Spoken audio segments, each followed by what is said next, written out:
फातिमा नगर में थोड़ा कांटों का मुकाबला चल रहा यहाँ पे बराबरी में है बात कोदिगा सेम टाइट नडुस्तुंदी थोड़ा आपको मेहनत करना पड़ता हबीब फातिमा नगर में ऑलमोस्ट टाइट चल रहा है यहाँ पे थोड़ा ज़्यादा मेहनत करना पड़ता मेरी गुजारिश है आपसे कार्मिक नगर వాళ్ళు ఉన్నారా కార్మిక నగర్లో మనం 6% ముంగట్టున్నాం కానీ ఇంకా మేనేజ్ చేయాలి 10% దాటాలి కార్మిక నగర్లో కూడా 6% ముంగట్టున్నాం 10% దాటాలంటే మనం కొద్దిగా తనలాడాలి కొద్దిగా మేనేజ్ చేయాలి అట్లా రేమత్ నగర్ స్లమ్ నుంచి ఉన్నారు రేమత్ నగర్ స్లమ్లా మనం కొద్దిగా వెనుకబడి ఉన్నాం ఏ కారణం నాకు తెలియదు కొద్దిగా వెనుకబడి ఉన్నాం जरा ముంగట్టుకోవాలంటే सब लोग दिल लगा के मेहनत करना थोड़ा काम करना कस के काम करना दिल पे लेके काम करना आप सबसे गुजारिश है తర్వాత సంజయ్ నగర్ వడ్డెర బస్తీ ఉందా వడ్డెర బస్తీలు ఉన్నారా సంజయ్ నగర్ అచ్చా కొంతమంది ఉన్నారు ఇక్కడ మరి ఏదో ప్రాబ్లం ఉంది ఇన్ఛార్జ్ గారు ఇక్కడ కొద్దిగా వెనకబడే ఉన్నాం ఇక్కడ కూడా ఎస్పీఆర్ హిల్స్ వాళ్ళు ఉన్నారా ఎస్పీఆర్ హిల్స్లో వాళ్ళు బాగానే మంది ఉన్నారు ఎస్పీఆర్ హిల్స్లో మంచిగా ఉంది దగ్గర మీరు 23-24% ముంగట్టున్నారు కానీ దీన్ని చెడగొట్టుకోవద్దు నాకు యాదికున్నది గోపన్న మీ దగ్గర ఆ జాగా కాపాడిండు అదే కదా మీదే కదా నేను కూడా వచ్చినాడు క్రిస్మస్ అప్పుడు దయచేసి నేను కోరుతున్నా ఈడ మళ్ళీ బాగుంది వికలాంగుల కాలనీ ఎస్పీఆర్ హిల్స్ అని ఒకటి అల్లగున్నట్టుంది అక్కడ మంచిగా ఉంది ఇక్కడ దగ్గర 35% లీడ్ ఉంది వినాయక్ నగర్ వాళ్ళు ఉన్నారా వినాయక్ నగర్లో కూడా 5% లీడ్ ఉంది కానీ బయట ఆడ ఇంకో దగ్గర 30% ఉంది మీకు ఆడ 5 ఉంది మరి పెరగాలి బాగా పెరగాలి వడ్డెర బస్తీలు ఉన్నారా వడ్డెర బస్తీలో సమస్య ఉంది మనం ఎన్నుకున్నాం ఇది నేను ఇస్తా ఆడున్నావు జగన్ భాయ్ సిగ్గు పెడుతున్నావు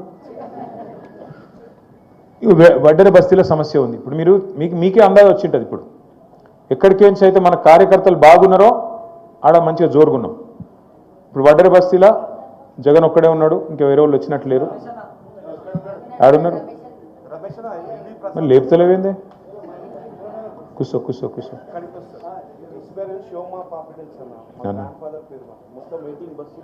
అచ్చా అదే అందులోనే వస్తుందా అచ్చా ఎస్పీఆర్ అంటే అదే అందుకే జోరు మీద ఉందట నైస్ అయితే క్లియర్ కనబడుతుంది ఏంటంటే ఎక్కడికేంచి అయితే మీరు బాగా వచ్చిరో అక్కడ జోరుగుంది ఇప్పుడు నేనైతే నాకు తెలియదు కదా మీరు ఎక్కడికేంచి వచ్చిండ్రో నేను ఇప్పుడు మిమ్మల్ని అడిగే తెలుసుకుంటున్నా దీన్ని బట్టి మీకు అర్థమయ్యేది ఏంటి అంటే ఎక్కడ మన సైన్యం దండిగా ఉందో ఎక్కడ కొద్దిగా కష్టం అవుతుందో మంచిగా చేస్తుర్రో అక్కడనేమో రిజల్ట్ కనబడుతుంది ఎక్కడనైతే కొద్దిగా తక్కువ ఉన్నరో అక్కడ కొంత ఇబ్బంది ఉంది నేను ఇద్దరు ఇన్ఛార్జ్లను కోరుతున్న వినయ్ భాస్కర్ గారిని రవీందర్ రావు గారిని దయచేసి నాగరాజ్ గారిని అదేవిధంగా విష్ణువర్ధన్ రెడ్డి గారిని సునీతమ్మను సోహెల్ భాయ్ని ఇక ఇంచు బై ఇంచు స్కాన్ చేయాలి మనం ఎక్స్రే ఇంచు బై ఇంచు అంటే ఏం చేసిరు మన వాళ్ళు ఇక మొత్తం మీ డివిజన్లో 75 బూతులు ఉన్నాయి 75 కదా 75 బూత్స్ ఉన్నాయి బూత్కి 1000 నుంచి 1200 ఓట్లు ఉన్నాయి ఏం చేసిరు అంటే మన వాళ్ళు ఆ 1000-1200 ఓట్లు పేర్లతో సహా లిస్టు రాసి వాటిని పంచిండ్రు ఎట్లా 100 ఓట్లకు ఒకరి చొప్పున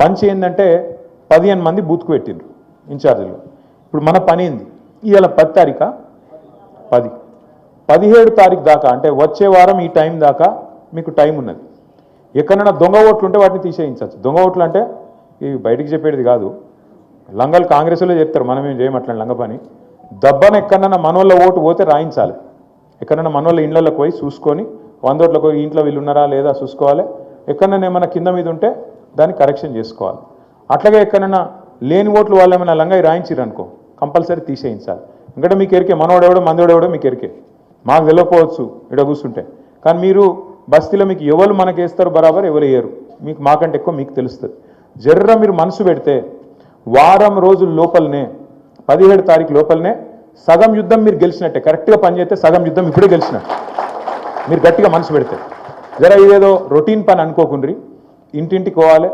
కూర్చోవాలి ముచ్చట పెట్టాలి మన వాళ్ళకి అలవాటు ఏముంటుందంటే ఇట్లా ఒక పాంప్లెట్ పట్టుకొని ఇట్లా పోకుండా ఇట్లా ఇళ్ళకి వేసి వెళ్ళిపోతారు అంతే ఇట్లా వేసి ఇళ్ళకి వెళ్ళి ఆడ ఎవరైనా తల పెట్టుకున్నాకో ఆ త్వరలోకి వెళ్ళి కిందికి వెళ్ళి ఇట్లా నూకుతారు లోపలికి నూకి అవతల పడతారు ఇక తర్వాత మళ్ళా మనం పట్టించుకోం ఇక ఎక్కడైనా ముస్లిం ఇల్లు ఉందనుకో ఉర్దూ పాంప్లెట్ చూసుకొని ఉర్దూ పాంప్లెట్ నూకుతారు అవతల పడతారు గట్ల నడవది ఇప్పుడు మనం ఏంటంటే మనం అధికారంలో లేము అవతలోడు అన్న రమణన్న చెప్తున్నాడు 17 ఆఖరి డేట్, కానీ 14th నాడే పరిశీలన ఉంది. అంటే మనం ఆదివారం లోపలనే పూర్తి చేసుకోవాలి. మీరు ఎట్లాగో బూత్ కమిటీలు వేసుకున్నారు, సంతోషం. రేమత్ నగర్ వాళ్ళు తయారున్నారు. మీరు వినయ్ భాస్కర్ అన్నతోని రవీంద్రరావు అన్నతోని నా రిక్వెస్టు, దయచేసి మీరు కూడా 75 బూతులు పంచుకొని మీ టీంలతోని ఇల్లు తిరిగే ప్రోగ్రాం పెట్టాలి. ఇంటికాడికి పోవాలి, దండం పెట్టాలి, గోపెన్నని యాద్ చేయాలి, గోపెన్న చేసిన పని యాద్ చేయాలి, పీజీఆర్ సాబ్ చేసిన పని యాద్ చేయాలి.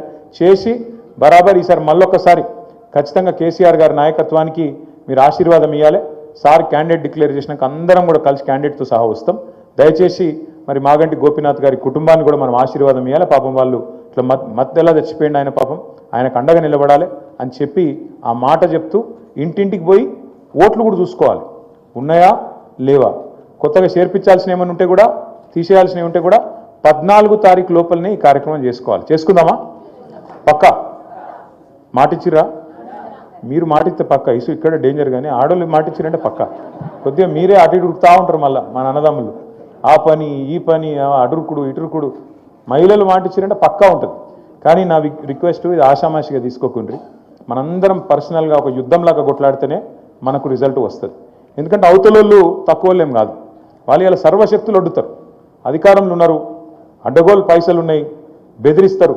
మీరు ఓటేయకపోతే సంక్షేమ పథకాలు బంద్ అవుతాయి అంటారు. మీరు ఓటేయకపోతే మీకు ఇల్లు రానియమంటారు, నీ ఇల్లు కూడా కొడతామంటారు. రకరకాలుగా బెదిరిస్తారు.